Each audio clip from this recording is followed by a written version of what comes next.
अब कुराकानी भयो। अब त्यसमार्फत हामीले पनि थापाई मङ्गलले भन्नुभएको जसरी नै होइन। अब यसमा अब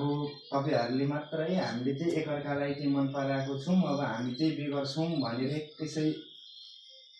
तात्तिनु पनि भएको थियो है। तर त्यस्तो भन्दा पनि फ्यामिलीलाई एकैचोटि कन्भिन्स गरेर लु है मेरो चाहिँ यस्तो छ, यस्तो यसरी गर्नुपर्छ भन्ने एउटा जुन वातावरण चाहिँ अब फेरि यता हामीले पनि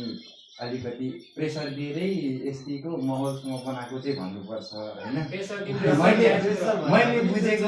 मैले बुझेको अब सुनेको अनुसारमा चाहिँ अब यतिकै अब हामीले नै यति प्रेसर दिएर यतिको माहौल चाहिँ बनाएको भन्नुपर्छ होइन। भनेपछि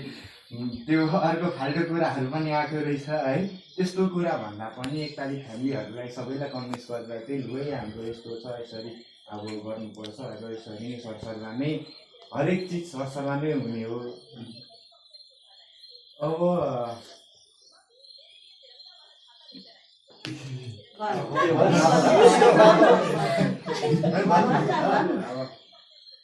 अब त्यही हो तपाईँहरूको अब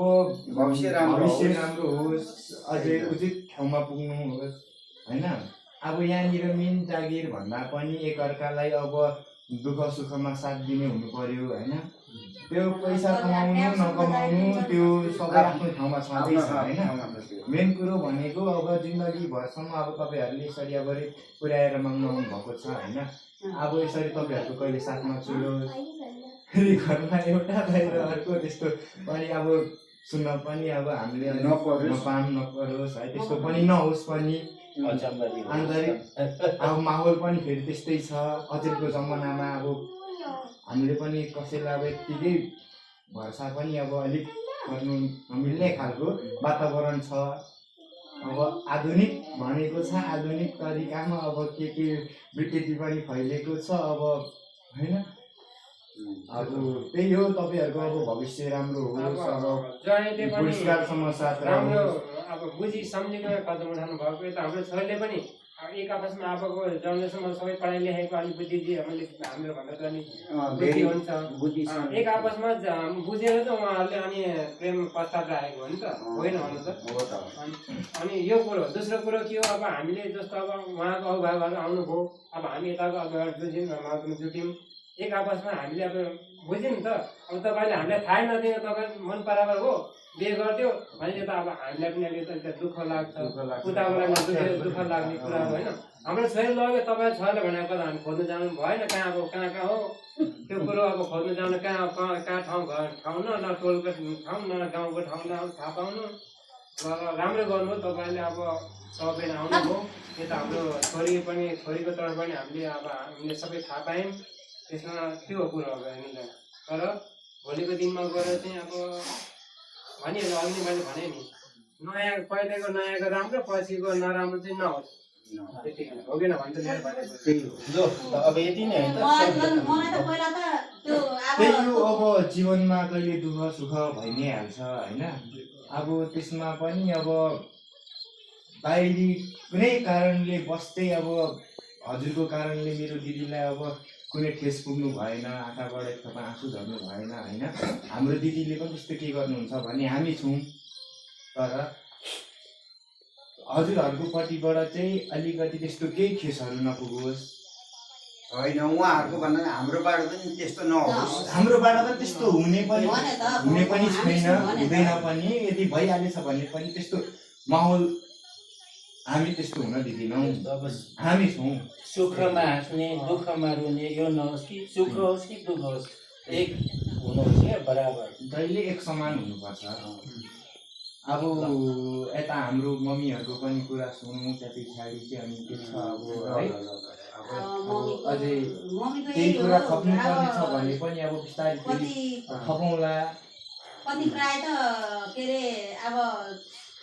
त्यो बोल्दा बोल्दै अब मलाई हाम्रो भाइले भान्जीको बिहे कहिले भनेको छ। ए बाबा मलाई विश्वास नलागेको कारण आजभोलि फोनमा कुरा हुन्छ है। भाइले भन्नु पनि भने फोनमा कुरा हुन्छ,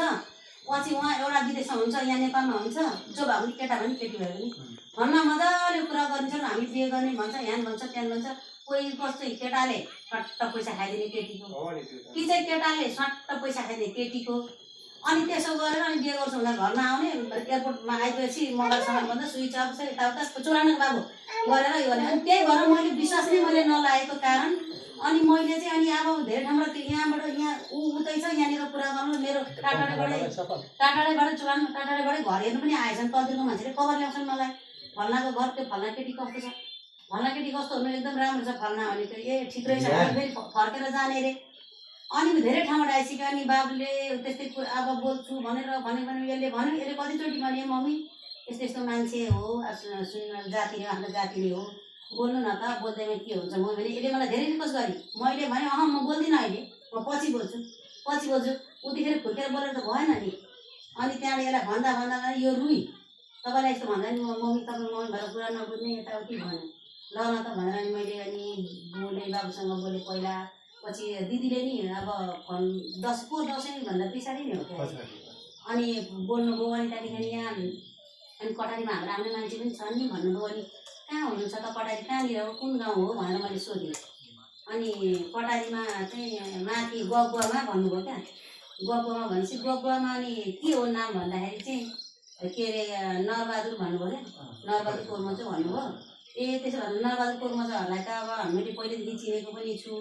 मेरो छोराहरूले घर पनि देखेको छ यो छोरी पनि देखेको छ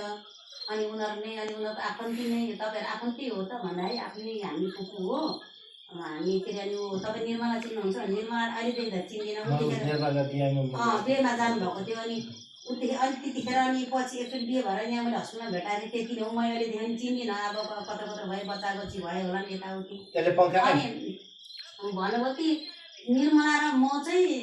जेठानी देउरानी हो हामी मामा फुपूको छोरीहरू हौँ हामी एउटै घरमा बिहे भएको भन्ने भयो क्या यहाँ माथि सरी छ नि सरीको चाहिँ छेमाको छोराहरूलाई बिहे भएको रहेछ उहाँको दिदी र त्यो निर्मला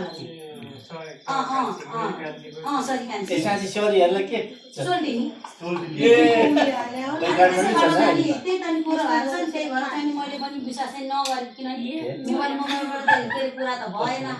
किन पङ्खा चलाउनुलाई कुरा चाहिँ न अनि त्यही भएर चाहिँ मैले विश्वास नगरेको कति प्रायः त्यस्तै भएको थियो नि अनि पछि अनि धेरै ठाउँमा केटीमा अब माग्नु के आउँछन् भनेपछि के भन्नुभयो भने मलाई तार फोन गरेको रे मम्मी ज्योतिलाई मैले कस्तो मन पराएको छु ज्योतिलाई कसैलाई दिन पाउनुहुन्न भने के गर्छ त्यो घर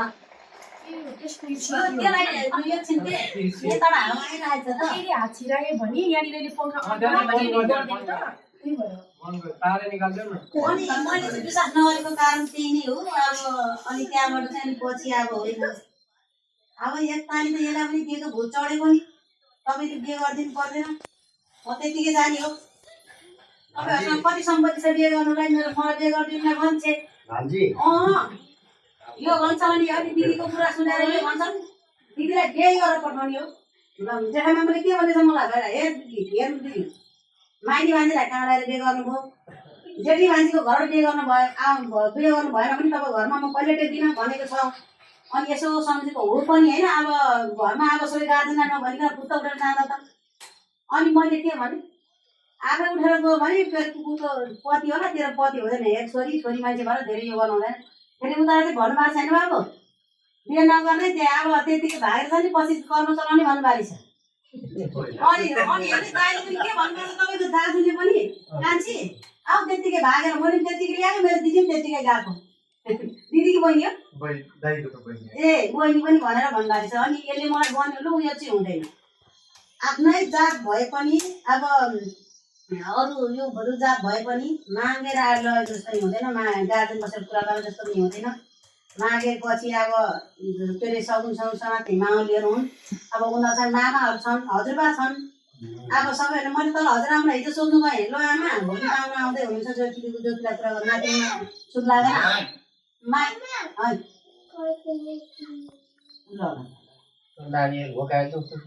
अनि त्यही हो अनि अब बाबु अनि त्यसो भन्नु विश्वास लाग्यो आउनुभयो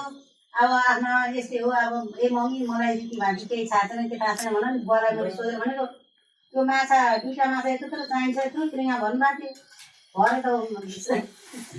सालालाई माछा किन्नु पठाउनु भएछ सालाले त छाकै पनि ल्याएर आएछ भन्नु थाल्यो हुन्छ त्यसको त होइन त